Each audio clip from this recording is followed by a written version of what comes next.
Bonjour. Tank, tank, tank. Ce n'est pas le Père Noël, c'est la grosse dinde. Bref, bonne année, bonne santé, comme dirait les petits vieux, tant qu'on a la santé, tout va bien. Et bienvenue dans ce petit décor de Noël. Avec les petits râles et tout, la petite tasse. Voilà. Bonne année. Comme je l'ai dit, je viens vous retrouver ici même pour parler de Noël. Hein, 2 janvier, c'est toujours pas mal de parler de Noël. Mieux vaut tard que jamais, et si j'étais à l'heure, ça se saurait. Voilà, c'est tout ce que j'avais à dire sur ce sujet-là. Donc, je me suis dit qu'il y avait pas mal de petits trucs que je trouvais pas mal sympas pendant ce pré-Noël, ce Noël, cette fête de fin d'année et du début. Et je me suis dit que ce serait pas plus mal de les partager avec vous, sauf si vous voulez pas. Si vous voulez pas, bah, santé et voilà. Ah, bonne journée. Mais non, je vais quand même faire du forcing, comme bah, on est sur le toc-toc, hein, décidément, la grosse dinde est là. La grosse dinde fait du forcing. Et voilà, vous aurez ce que j'ai trouvé fun et intéressant pendant ces 15 jours de fête, de féerie, de lumière, de Noël, de grosse bouffe, de... parce qu'on a bien bouffé. Bien bu aussi, mais on a bien bouffé et c'était très sympa et c'était très chouette. Et les fêtes ne sont pas finies parce que la vie est une fête et tous les jours c'est une fête. Bon, bref, je m'égare. Et donc, pendant ces quelques jours de congé, j'ai découvert des petits trucs, des machins que j'avais déjà depuis un petit moment et que j'ai pu tester et approuver pendant les fêtes. Et trêve de suspense, voici le premier. Voilà, voilà. La petite Martine, ça faisait un moment que je la suis et tout ça, et c'est par des amis que j'ai appris qu'elle sortait, parce que j'avais loupé l'info, qu'elle sortait un petit livre de cuisine, la petite Martine, donc Gaëlle Garcia Diaz de son petit prénom, et je me coupe bien cuisiner, ce n'est pas quelque chose qui me déplaît. Et je me suis dit pourquoi pas, et donc je suis parti là-dessus, et je dois dire que c'est un très bon achat. Peut-être que je ne suis pas tout à fait objectif, parce que j'aime déjà bien le personnage, donc c'est surtout pour ça aussi que je me suis laissé tenter de l'acheter. Le visuel est bien sympa. La petite Martine, on va lui faire plaisir. Même si je pense que je ne suis pas le seul à lui avoir fait petit plaisir, parce que je pense qu'elle a pas mal de succès. Et tant mieux, parce que c'est un succès qui est totalement mérité parce que j'ai testé quand même quelques recettes et je trouve qu'elles sont pas mal. Si jamais vous voulez des petites purées au butternut assez délicieuses, c'est par ici. Si vous voulez des brioches à la fleur d'oranger, comme certains n'aiment pas, c'est par ici aussi. J'ai testé du pain d'épices en me disant, quand j'avais fait la page, je me suis dit ça ne ressemble à rien. Gros, ça va être un bel échec. Et ben pas tant que ça, hein, parce que c'était très bon, ça avait un goût de pain d'épices, artisanal certes, mais c'était très chouette. Et j'ai testé des petits sablés, j'ai testé aussi des tartes aux pommes, enfin bref, il y a tout plein de trucs autour. J'ai plus testé la pâtisserie que vraiment la cuisine, et il y a peut-être de ceux qui me tenteraient un peu moins, parce que j'ai bien qu'il y a des trucs, par exemple des viandes au coca, typiquement un peu américain ou je sais pas trop quoi. Et peut-être que je me laisserai peut-être un peu moins tenter là-dessus. Mais bref, les pâtisseries ayant testé, je peux vous dire que je recommande grandement. Et c'est vrai que certaines, par exemple, il y a une tarte aux cerises. C'était une pâte brisée, j'ai pété des cerises dessus, j'ai pété au four. Ok, la couleur fait songer à Noël, mais ça reste une tarte aux cerises toute bête, toute simple. Tandis que par exemple, un épice, bah oui, il y a des épices de Noël et machin de ça, je trouve que c'est plus le goût est de Noël. Tandis que la tarte aux cerises serait plus une tarte standard, mais aux couleurs de Noël. Bref. Donc voilà pour la première découverte sans être découverte, parce que ça fait quand même depuis le mois d'octobre l'octobre-novembre, par là, que je l'avais et je n'ai juste donc j'avais déjà découvert avant, j'ai juste mis en pratique et une pratique qui s'avère somme toute concluante. J'allais dire conclusive, mais non, concluante c'est un peu mieux. Donc voilà, nous sommes sur une découverte concluante. Ça, c'était pour la partie cuisine. Et notre ami Martine dit toujours que pour cuisiner, il faut être entouré de chants de Noël, de contes de Noël. Et d'ailleurs, elle a mis une playlist. Oui, parce que c'est pas juste un. Que j'y reviens brièvement dessus. C'est pas totalement un livre de cuisine parce qu'elle donne des idées de déco de ça. Je vous avoue que cette partie-là, je ne l'ai pas spécialement lue. Je me suis vautré sur les recettes comme un gros goulaf en disant est-ce que c'est bon? Et c'est bon. Mais par exemple, je sais qu'il y a tout un article au début sur la déco, sur les idées cadeaux, je sais pas trop quoi. Et je sais qu'il y a tout un truc sur une playlist de Noël que j'ai lu en diagonale, parce que je suis toujours intrigué, machin. Et ben voilà, c'est une liste la voilà ici, pas plus loin qu'ici. Avec de musique qu'elle recommande pour cuisiner, pour l'heure du repas et tout ça. Enfin, bonne ambiance. Et du coup, en parlant de musique, j'ai découvert en quelque sorte, oui, sans vraiment le découvrir, parce que je suis l'artiste, pas plus que ça, le dernier album de Christina Aguilera. Et applaudissez cet accent anglais magnifique.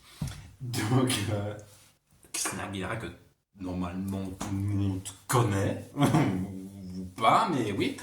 Elle a sorti dernièrement, ici aux alentours du 15 décembre, me semble-t-il, un album de Noël, un peu comme beaucoup d'artistes font en période estivale.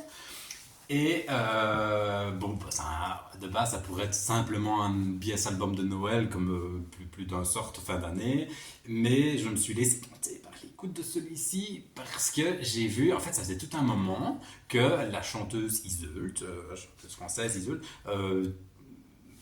teasait une sorte de collaboration, je sais pas trop quoi, avec Christina Aguilera. Et ça faisait tout un moment que j'étais un peu intrigué en me disant, tiens, bon bah ok, Isolde, elle collabore quand même avec pas mal d'artistes internationaux, mais je me suis dit, avec Christina Aguilera, ça peut être sympa. Et en fait, de fil en aiguille, de teaser en teaser, j'ai capté l'information que c'était pour l'album de Noël.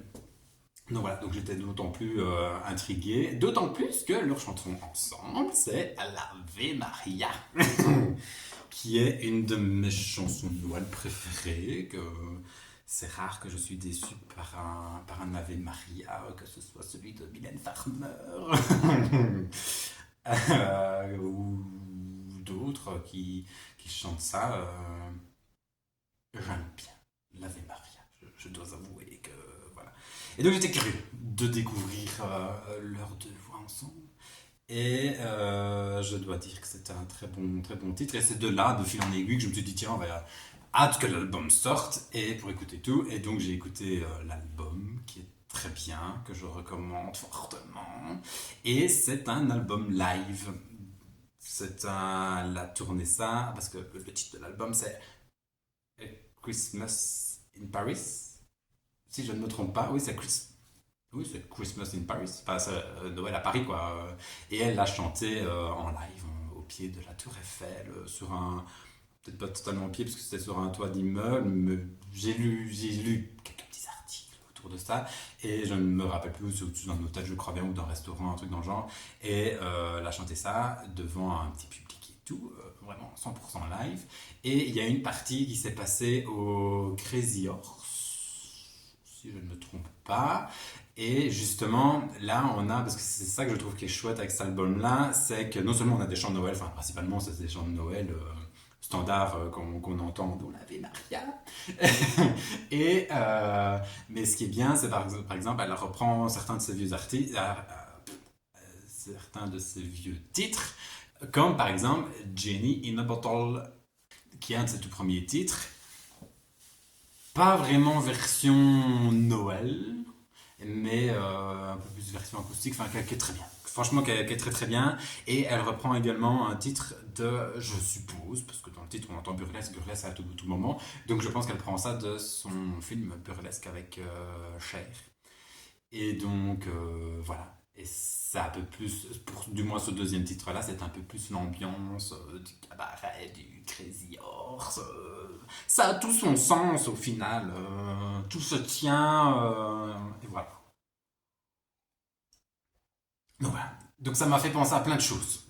Cet album-là, au-delà de l'Ave Maria et des belles chansons, c'est surtout que je trouve qu'elle chante vraiment bien, qu'elle a une très belle voix. c'est une artiste que j'écoute, donc ces derniers albums, je trouvais qu'elle brûlait un peu beaucoup, plus qu'autre chose dedans. Et là, je trouve que j'aime bien sa voix. Je trouve qu'elle ne gueule pas plus que ça.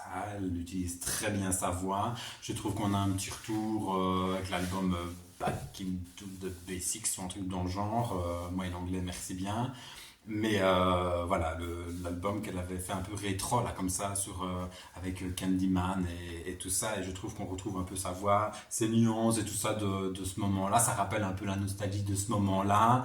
Il y a ce fameux duo avec Iseult que j'aime bien, et puis ce petit. Et voilà, c'est ça, la plusieurs nostalgie, parce que par exemple, avec Iseult, ça me faisait songer qu'au tout début, que j'avais découvert Iseult, enfin, c'était via la Nouvelle Star, comme tout le monde, et quand tout le monde en parlait et tout ça, jeune comme j'étais, je trouvais pas qu'elle avait une voix exceptionnelle et tout ça, et au fur et à mesure de ses sorties et tout ça, je trouve que c'est une artiste formidable, et que je trouve qu'elle tire pas mal son épingle du jeu, et je trouve que c'est bien sympa. Bien artiste, et puis c'est tout. Et puis je trouve qu'elle n'a pas assez de reconnaissance par rapport à son talent, mais bref, elle y arrivera. Voilà, tu comptes, moi je continuerai à la suivre, et puis c'est tout. Et autre point un nostalgique, potin, c'est que son fameux titre sur Burlesque, ça m'a fait songer que le film Burlesque, je n'en ai vu que la moitié. Enfin, la moitié, même peut-être un tiers ou un quart. Hein. On n'est pas non plus sur. Je pense pas qu'on est sur la moitié. Et ce fut un temps où j'étais avec un charmant petit monsieur qui m'avait dit: T'as jamais vu ça Non, même mieux. Ah, tu n'as jamais regardé Burlesque. Je le fais moins bien que lui, mais bref. Et donc, non, je l'avais jamais regardé et on avait voulu regarder ça. Enfin, non, il me l'avait mis sur le PC pour que je regarde tranquillement. Sauf que monsieur s'est endormi comme une grosse mère et a commencé à ronfler comme s'il avait 36 cordes de bois acier à côté de moi. Du coup, au bout d'un moment, j'avais le PC qui était à ça de ma face et je n'entendais quand même rien. Donc là, tout ça a été un peu en mode pause. Et je me dis, on regardera ça un autre jour ensemble, en amoureux. Sauf que, entre-temps, je me suis fait larguer comme une grosse merde. Et que donc, Burlesque est resté un film inachevé pour ma part. C'est pas vrai, il est fini quoi ce film-là, mais comme moi je ne l'ai pas vraiment tout regardé, en suspens dans ma Sven playlist, dans mon listing de films à regarder, c'est un film qui est resté en suspens. Donc voilà, un jour je prendrai mon courage à deux mains et je me mettrai devant ce film-là en solitaire, en pensant au bon vieux temps. Enfin bref. Donc tout ça pour dire que cet album, personnellement, m'a fait traverser plusieurs émotions, m'a rappelé plein de souvenirs, il y avait de la nostalgie, et puis il y avait la magie de Noël, et tout, et tout. Et voilà, je pense que j'ai fait le tour. J'ai dit tout ce qu'il y avait à dire. Il ne me reste plus qu'à vous souhaiter de passer une bonne année 2026. J'espère que Noël a été bon et le réveillon de Nouvel An et le Nouvel An, la passation à la nouvelle année, le passage, pas la passation de pouvoir, mais un passage d'année en année.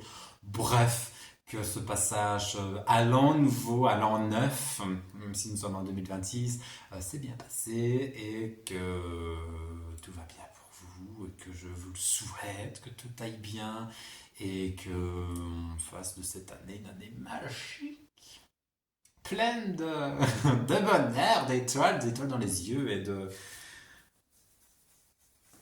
pétillance. Voilà. Feu d'artifice. Allez.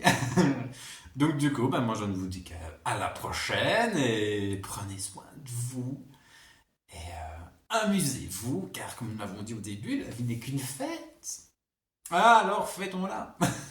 Santé. Bisous.